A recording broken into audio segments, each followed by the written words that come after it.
Alright.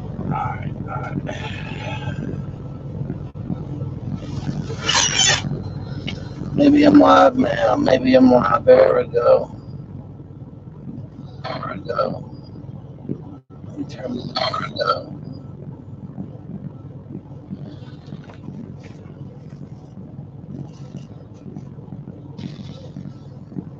Alright, guys. So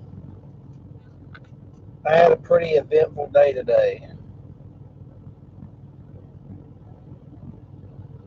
Pretty eventful day. Let me get a couple people in here. Maybe one or two.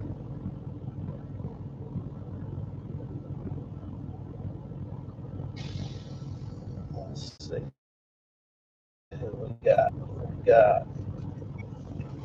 Uh,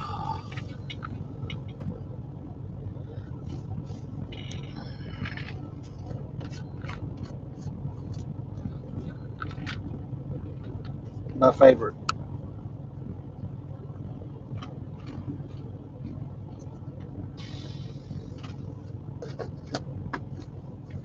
Well, it looks like he might as well come in here.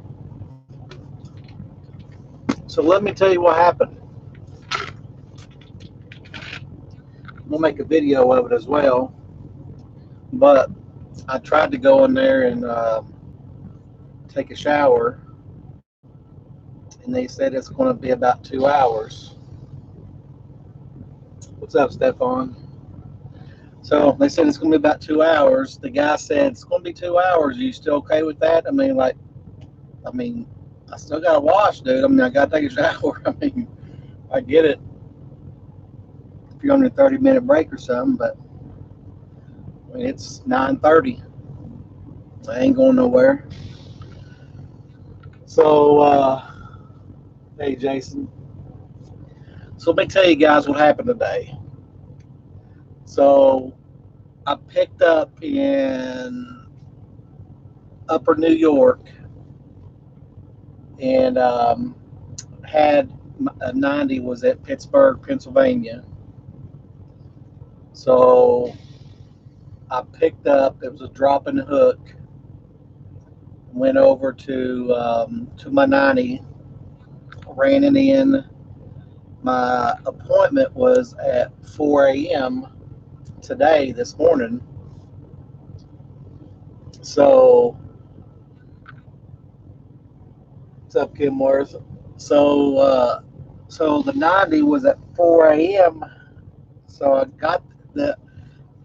Always call, guys. Everybody that's at Prime right now, always try to call the receiver. It gives you a number at the bottom. The note said they were no overnight parking. I had about 3 hours left on my clock, and I had about 70 miles to go. The guy said that they had overnight parking. I went ahead and ran it in. So I ran it in. The guy was having trouble with the numbers logging it in, as far as the bill of lading numbers or whatever, the PO number. And so I get there and I check in about 3 o'clock in the morning and go in there, and they tell me that, ask me if I have any other paperwork. I'm like, no, this is all they gave me right here. Well, this ain't going to work. I'm like, okay, so what do you mean? What do you need?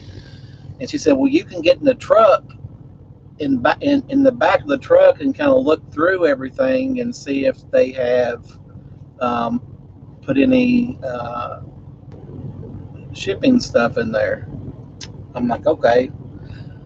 So I open it up, look around. There's nothing in there, and so I go back in there, and I'm like, so what needs to happen? What do you need that you don't have? And they said that I have 15 pallets on my truck, and I only have one customer code for it. And she said I need 14 additional customer codes that was not on the paperwork.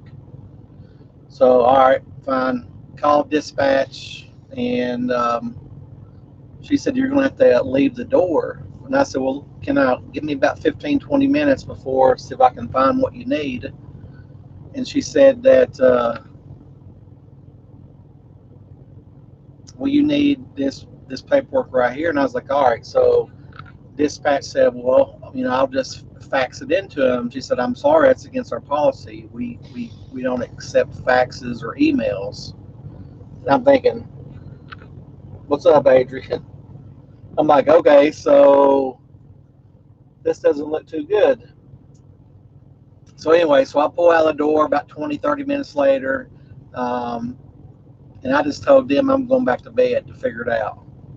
So went back, parked over there, and got back up. I guess it was about 11 o'clock.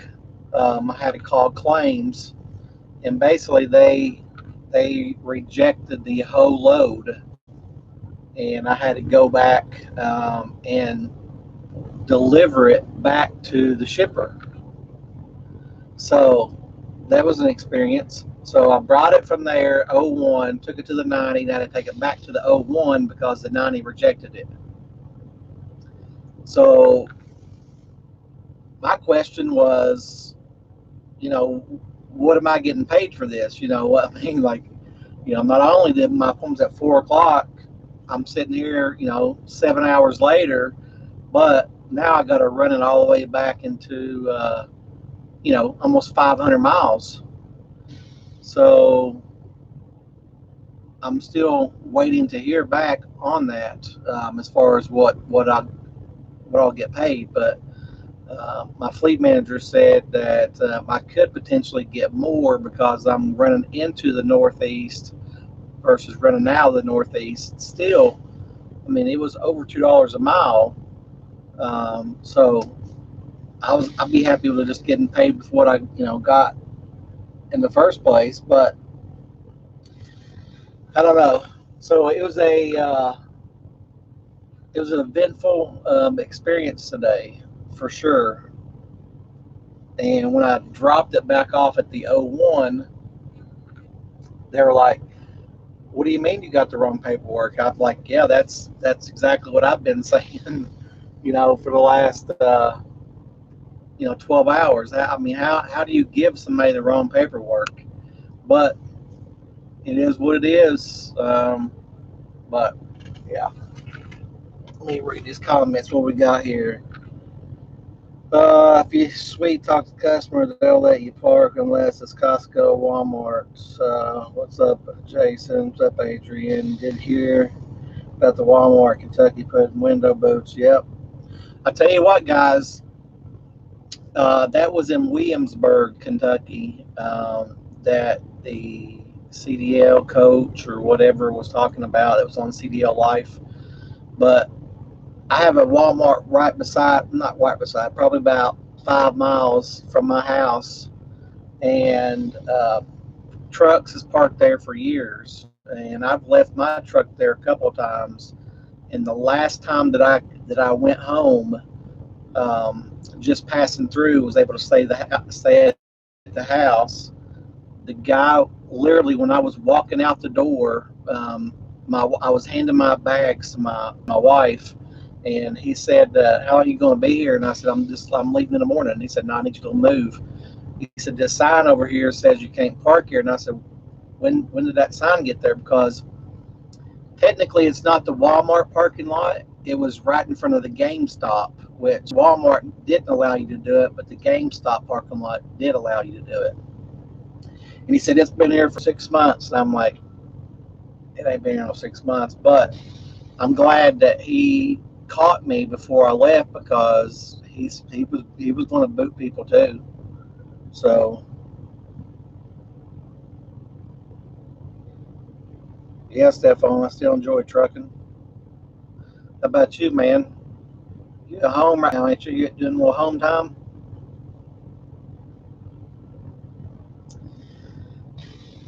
So let me tell you another thing happened to me today. So I'm about 200 miles away from taking the load back to the shipper, and my check engine light comes on, the little symbol or whatever. And I'm thinking like, it's not the wrench. Before it's been the wrench, and issues with the transmission that I've had problems with. Not to say problems, but experiences with. So I message Road Assist just to give them what the code said and everything. I mean, and I don't mean to be rude, guys, but if I send you a picture and I tell you, this is what I see right here. I don't know what's going on, but this is what I see. And they start asking me different questions about what they see. I'm thinking like, are you Ray Charles? You can see, can't you? You see what I see. Why are you asking me this question? Do you have a wrench? Do you see a damn wrench? No, there's no damn wrench there. Don't ask me something that you're looking at exactly what I'm looking at. Frustrates me. So that was that happened today. I pulled into this Pilot down here in New York, which is probably only about 4 miles from the place I dropped off at, and cops are back there in the back.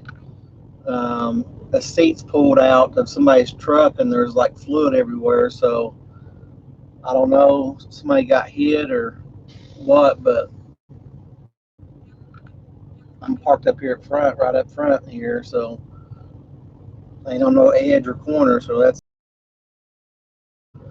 definitely a good thing. But so today's just been a little bit crazy. Then I go in to try to take a shower, and they said it's going to be 2 hours. There's 6 people ahead of me. Like, all right,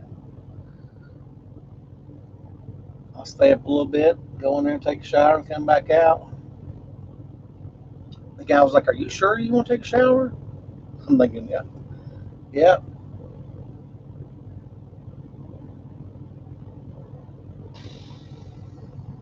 Kenworth had just now got a software update, so that was my thing. So when I had that transmission issue, um, right before, oh, sorry guys, my nose is itching. June 4th, I went in the shop with it. I did a video about it. I was in the shop, did the software update, did everything with it. I've never had a problem with the check engine light or whatever, so I don't know what's going on with it.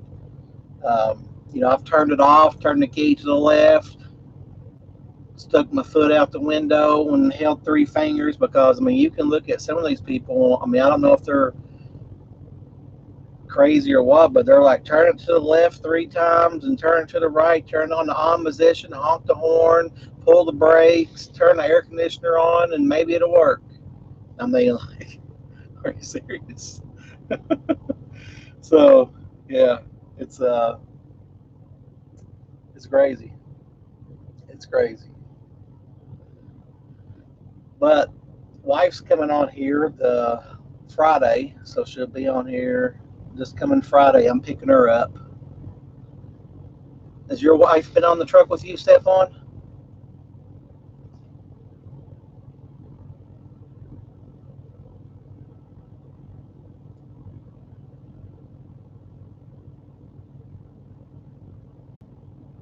Check this out, guys, right here. So you've heard me, you've heard Chad, you've heard Bags, everybody talk about fuel. Um,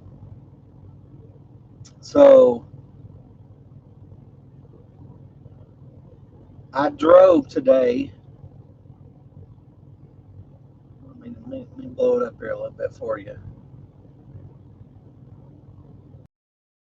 See that or not? But right here,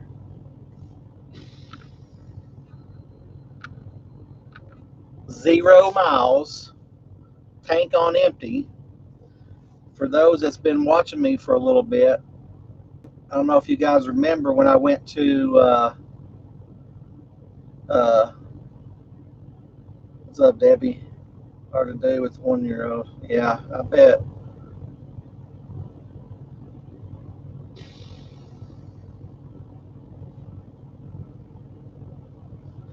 It may be a sensor, Kenworth. I don't know what it is.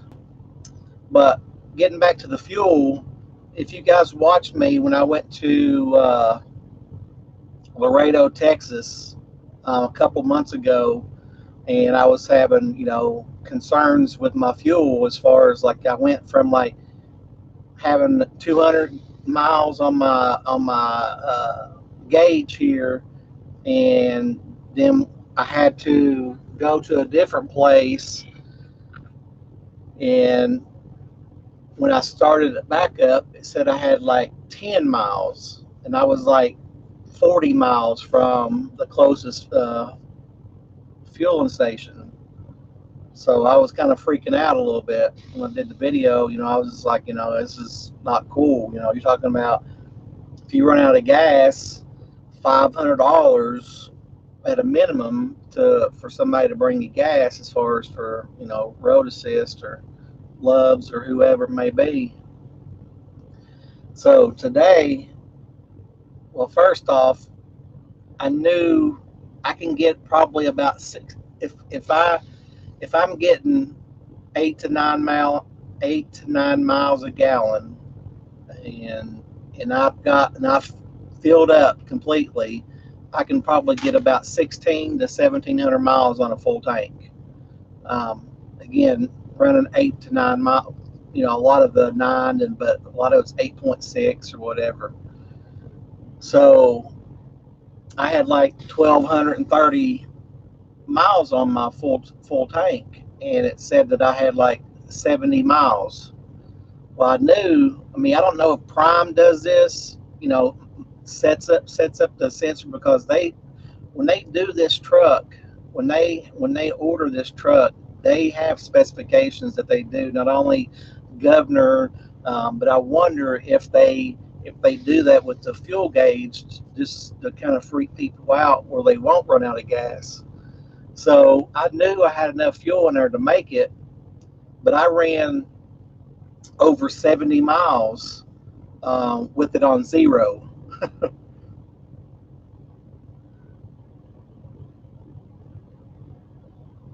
Yep, they do grow up fast, grow like a beanstalk. What's going on, Diaz Gaming? So the whole fuel thing, man, it really kind of blows me away of how of me not knowing what I had in my fuel tank would have been a huge issue, because I mean, literally, guys, I was in the middle of Podunk Town and coming out of PA up 66 and 28, which is, I mean, it's Chad would have shit on himself if he'd had to drive this road, because Chad likes the highway. Chad always raises hell about the Garmin, because the Garmin takes you on small, narrow roads. But the actual RAN routed me there as well. And it was, I mean, it was like this, going through towns, 35. So it was about 44 miles of little towns like that. It's crazy. But we made it, pulled into Pilot, and was fueling up. And the guy says, he comes over to me, the guy that works at Pilot, he says, is your pump working? And I said, no, it ain't working. He said, huh, and just walked off. I was like, hey, what's huh? What's that mean? And he was like, I don't know, man. These guys over here, I don't know, they're not working either. And I'm like, so that fuel station was 220 in Brookville, PA. So there's a TA right down the hill from it. So I went over there and I had to get 60 gallons of fuel, and it was 233. Wasn't too happy about that. 220 to 233 with 60 gallon, and that's a $18-20 hit difference.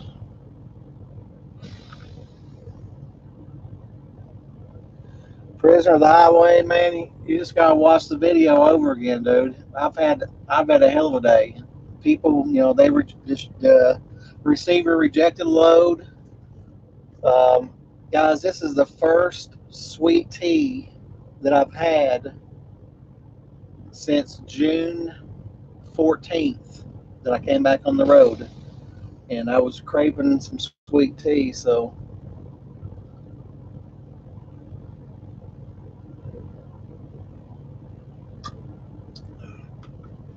I can't do that unsweet shit like Chad. My wife loves that unsweet tea. That stuff's for the birds. That stuff is for the birds. Yeah, my hat's over here, man. It's been one of them days where I was sweating. I just pulled it off. Tried to go in there and take a shower, and they said it's going to be 2 hours. So it looks like I'm about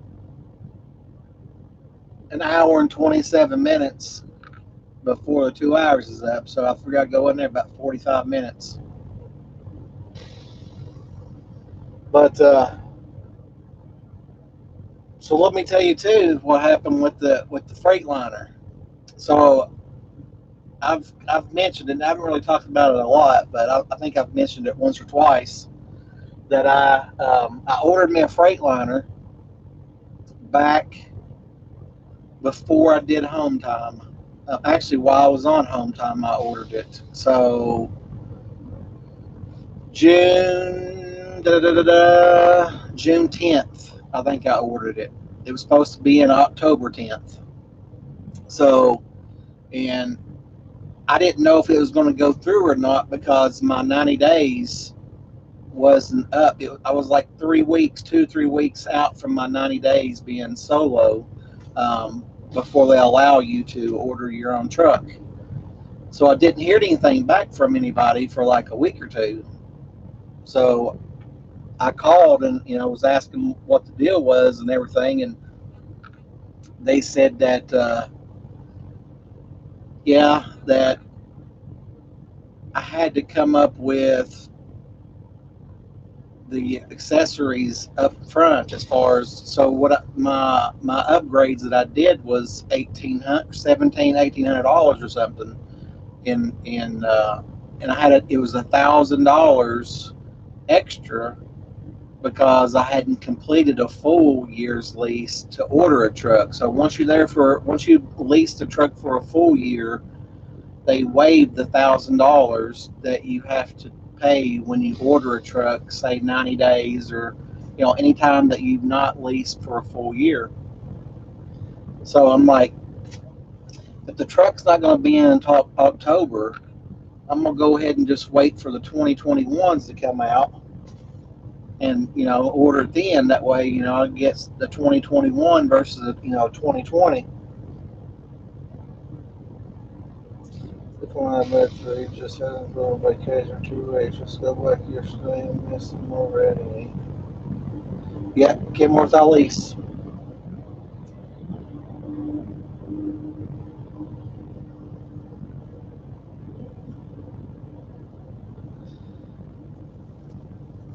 Yeah, I do too. Steph, the last time I did home time, I did 10 days of home time, and that was a lot. I ain't gonna say I was. I mean, it was a long time. It kind of took me a while to get back. Excuse me, get back in a run of things. Once you're out that long, your kind of stamina kind of goes back down until a couple of days till you run. A couple of days. At least it does for me, anyways. But so getting back to the Freightliner, so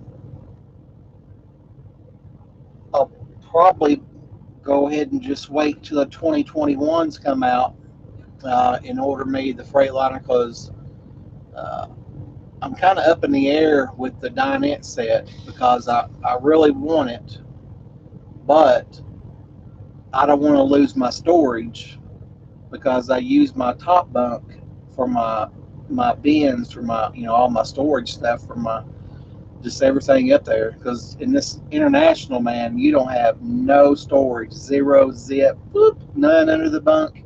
I mean, like the bunk heater and the APU, all that stuff takes up every bit of it. In the Freightliner, you have quite a bit of room underneath the bunk.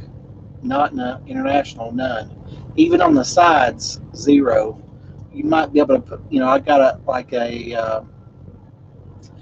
a tarp, not a tarp, but a couple of straps and like a hammer. But I mean, big stuff. You can't fit it in there at all.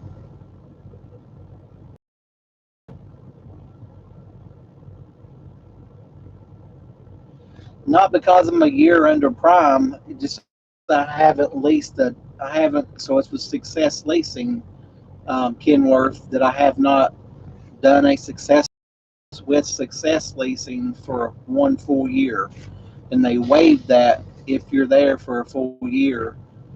If with Success Leasing, um, after that year, they don't you don't have to pay that $1,000. But if you order a truck before the year, you have to pay the $1,000 to order a new truck. Yes,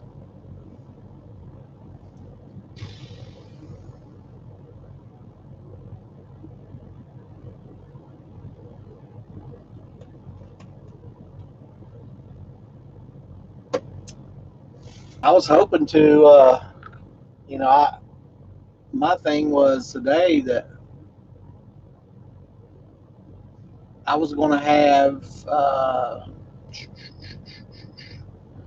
$3,100 in revenue before taking this back up here, thinking that Friday, Saturday, Sunday, Monday, hopefully get something before then, get a couple more runs, make it a pretty good week. But we shall see. We shall see. But it seems like the freight's definitely picked up a little bit. I kind of was frustrated there for a while. I wasn't going to say anything because I got to go home those couple times. I was joking with Chad. He was calling me the part-time trucker, but I was doing some bull crap loads, man. I mean, like typically Kentucky, when you go out of Kentucky, you can get a pretty good load out of there. I mean, I'm fortunate to have a lot of different places: Louisville, Mount Sterling. Um, I mean, several places in within an hour of my house that I've picked up before at 16 to $2,400 in a load. So I kept on getting those Ohio, Kentucky. Yeah, I mean they went in two or 300 miles, and they was good, but they only paid $600, which is good. If you're talking about dollar per mile, but when they're giving you sometimes 2 days to get there on 300 miles, I mean, like, who are you kidding? I mean, that's kind of a joke. And I did that for like 2 or 3 times, and I kind of got frustrated just because I wouldn't, I was getting that 600, 600, 600. You do one load, you can do, like eight.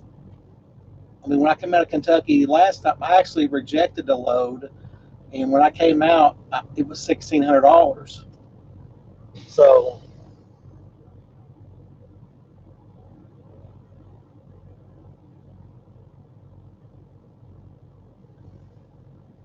so hopefully that when I go in on Friday I can get out of there because it's going to just kind of be a pass through. I don't plan on staying there. I'm just planning on picking her up after she gets off work and rolling, getting on the truck and rolling. But I'm sure I'll be stopping somewhere and have to wait on a load or something. But I guess I'm gonna jump off here, guys. I'm gonna walk in here and see about the shower, and just want to kind of give you an update on my day. I got a video that's going to be that I'll be putting together probably tomorrow or the next day. Um, some of the things that I was able to do while I was up here in New York. I was able to do some walking on the docks on the river, and was able to go to a casino, grub out on the buffet. But you guys have a good night, man. Be safe, and I will check you later once I get up and hit this freaking. That's the only bad thing about having the computer back here is I gotta turn it off.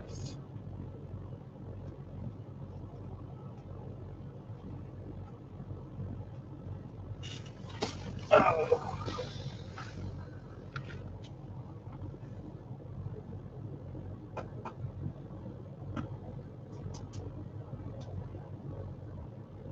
Connection lost. What do you know? Got old batteries that died on me.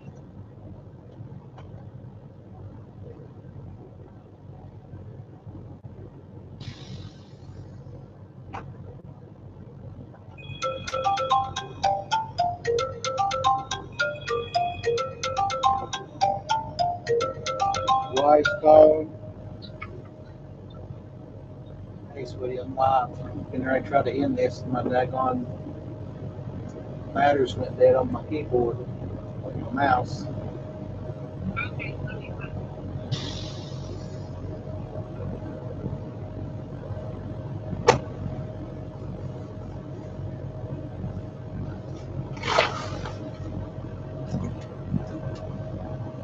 The thing went dead, guys. I was going to end it. That's what happens when you technology. It's a love-hate relationship. Love-hate relationship.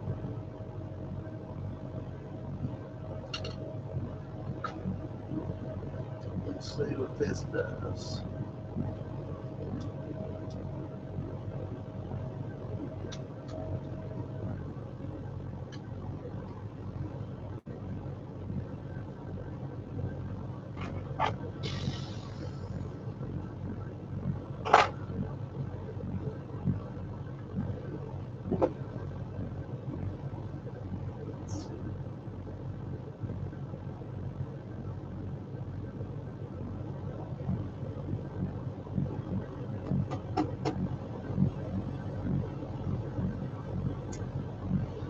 Well, I might end it.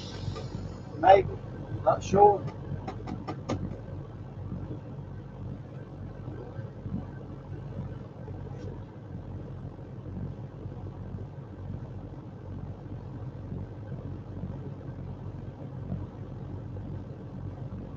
All right, guys. You have a good one.